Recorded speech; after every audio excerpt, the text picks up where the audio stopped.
So, as you can see, the hotel is decorated like an old style hacienda with contemporary, with actually furnishings that are reminiscent of the ancient way of life. As you walk in, you have your kitchen table, which would have been the center of the community. There's a coffee pot, an espresso, which is so nice, and a walk-in closet.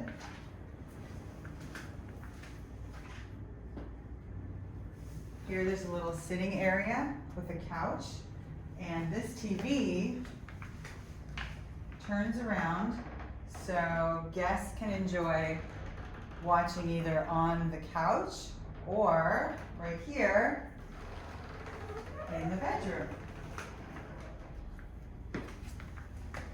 We have beautiful little furnishings, king size bed, a great mirror.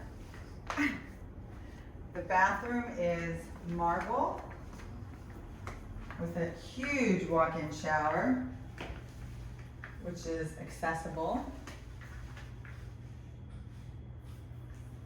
and is safe.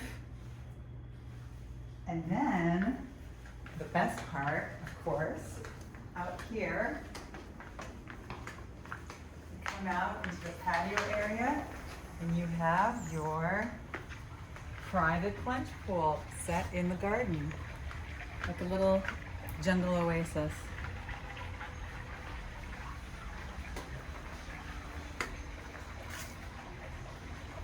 You can enjoy the tranquility at this outdoor patio set, and in the meantime, enjoy.